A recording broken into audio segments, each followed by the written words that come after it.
Outstanding and fantastic. Coming to you from the Poetic People's Power Movement. Oh yeah. And they say truth is stranger than fiction. Because only in the real world can you have an event planned months in advance and then be preceded by the death of one of the inspirations for that event, right? You can't plan something like that. And I'm not one of those people that believe in a moment of silence for the dearly departed. No, that ain't cool. I believe if you really were moved and touched and inspired, you need to make the joyous sound and reach the heavens so their spirit can latch on and keep on moving.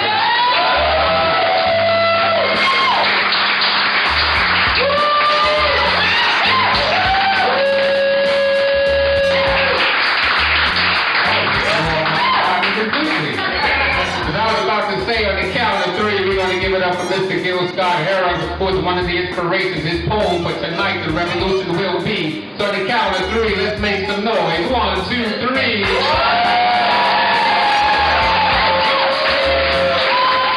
I want to welcome you all to Poetic People Power's 9th annual show. Thank you. I am Tara Bracco. I am the founder and producer, and I founded Poetic People Power in 2003 because I wanted to combine poetry and activism. To date, the project has produced 9 shows. We've worked with over 20 poets, and I've commissioned 60 new poems on social and political issues. Past shows have been on topics such as consumerism, United Healthcare, the universal healthcare, and the global water crisis. And what we do here is we present a new topic each year. So this is really about us investigating a new social and political issue as a group of artists. The show this year, as you know, focuses on protest and revolution. The next poet I would like to welcome to the mic is Jonathan Walton. Jonathan has published 3 books of poetry, including Legal the first 21 years. He's taught creative writing workshops at the National Foundation for Advancement of the Arts and the Department of Juvenile Justice. He's the New York City Urban Project Director for InterVarsity, and he's been a sponsored artist for the global nonprofit World Vision. I want to mention that Jonathan joined this project when you were 19? When he was 19, and he's been with us all these years now, and we're really getting to see how he's growing as an artist and as an activist. Please welcome Jonathan.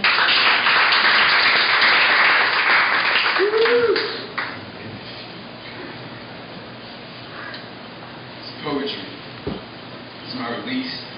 My shield from all grief, my refuge to which I retreat when this world is too much for me. Phrases on pages, language my mind speaks, metaphors and similes, poetic elements, I just breathe. This poem is the commission piece. It's called One and the Other.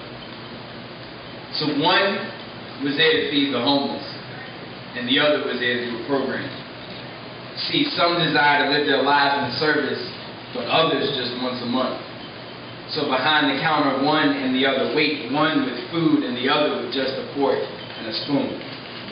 Then a man in need named Nick comes up with a limp because he got in a fight with a pimp and fell down some steps and asked if on top of a meal if one or the other could pray for him. Yes, one said, and with Father in heaven he began, and with an amen he ended. And as Nick looked at one, he thanked him. Then taking a lunch for himself, one sat down with Nick and the other just looked on and watched one and Nick bond over stories of home and talks with their moms, and one made a friend and the other just served lunch. The revolution will be sacrificed because it requires relationship. Wanting to cross the river but not trusting the bridge and not willing to admit that we need guidance and some assistance. See, in the divided state of America, we live in the United States of amnesia, dismissing history, whispering, this time it will be different, but not willing to get the demon off our shoulder and put the status quo in a chokehold, thus we remain mediocre. So the revolution will be sacrificed because it necessitates humility. Forgiveness of mothers to daughters and sons to fathers and fathers to mothers and sisters to brothers and cousins to loved ones who reasoned it was right to rebel and recede from those who had come with, to, or from them. So we'll start new families instead of forgiving the originals, because being vulnerable is just too difficult. So we live in step colonies stacked on broken promises with no contact with the ones who loved us first. We would rather make war than make peace, as Korean mother to Japanese fiance to be, so the revolution will be sacrificed because we refuse to reconcile ourselves, not just to other people, but to entire people groups. The revolution will be sacrificed because the U.S. isn't a refuge for the native, the immigrant, or the former slaves. We will sell freedom pies made in China with sand in the crust, and we're stuck wondering why we and our children are choking. The revolution will be sacrificed for lack of selflessness as we lay down altruism for self-indulgence. Things to be donated in exchange for creative ways of self-gratification, and the exchange of intentional community for insular community. Filled with those who look, sound, and act just like we do. Contrary to popular belief, you read what you see in the good book. Look at the red letters. It says, love your neighbor as yourself, not love yourself more than anybody else. And Paul told Timothy, the signal for the end of it all wouldn't be a natural disaster, but the chasm between the rich and the poor. That we don't have enough, so that we have more. So the revolution will be sacrificed because we just don't want to change. The revolution will happen because things can't stay this way. The lame will walk, the blind will see, and you and me will finally be set free.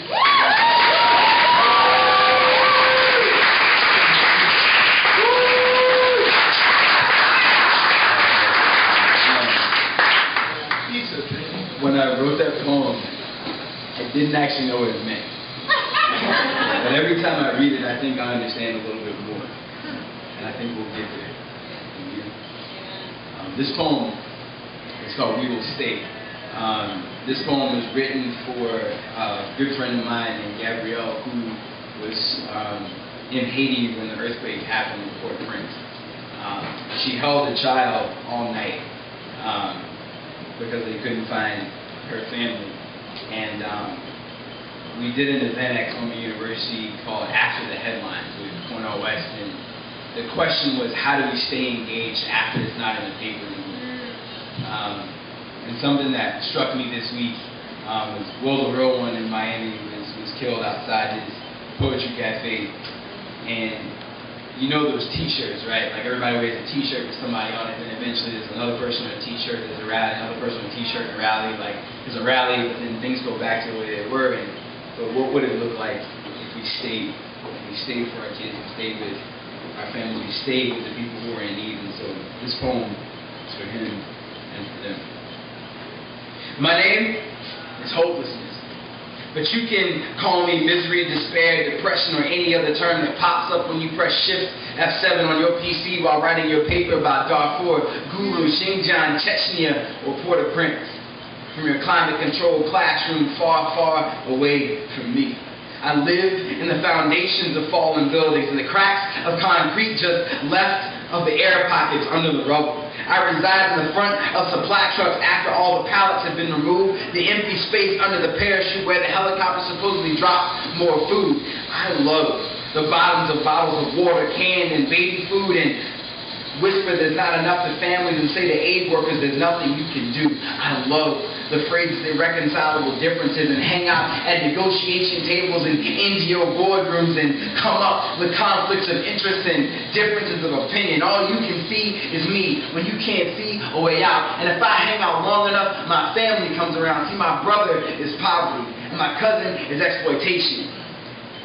And if as soon as the sky stops raining and the earth quits shaking, they are sending pimps to find sex slaves and Johns to exchange services for donations. Traffickers snatch up cheap labor and victims are abducted, taken to slavery. See, I inhabit that space in your brain that makes you question your donation. And the con artists are my kin because they capitalize on these situations. I will be here long after the Washington Post and the New York Times.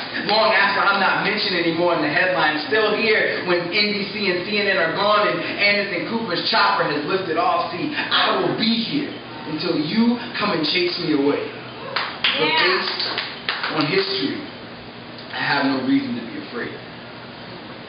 So dear poverty, hopelessness, misery, and any kin of exploitation, any other unnamed power or principality driven by apathy, distraction, and our propensity to escape. My name is Jonathan, and my Father is God, and He whispers in the stillness of the morning, the noonday, and the nighttime that He is there, and we are coming. Yeah. Those that sing freedom songs and write our lives, for those we can't see and those we have never met, seeking justice, loving mercy, and walking humbly into suffering with a steadfast peace that screams quietly, we shall overcome. We will not be like those before us who turn people into projects, individuals into interests, and names into entries on our to-do list. Oh no, see, we will build roads and relationships, rebuild ruined city streets so children can go to school and find their own path to peace, because the reality is we are coming, so you must flee. We will stay, so you must leave, because where the light is, the darkness can never be. I'm tired of what I see, and it's time to turn my dreams into reality. So every breath that I breathe, every word that I speak, I'll bring a gospel of equality and strap the good news to my feet, because you best believe I'm dangerous by myself. But I'm bringing an army with me. Those who are free from expectation, guilt, shame, and past mistakes, not looking to capitalize on capitalism and post-colonial exploitation. Of people that don't lower their standards for low prices, compromise convictions for great value, and look past the price tags to contemplate the true cross, and are striving to be sure that because we have coffee, sugar, chocolate, computers, clothing, cell phones, not one life was lost.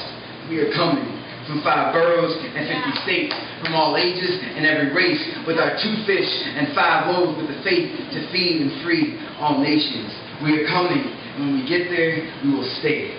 You have good reason to be afraid. Sincerely.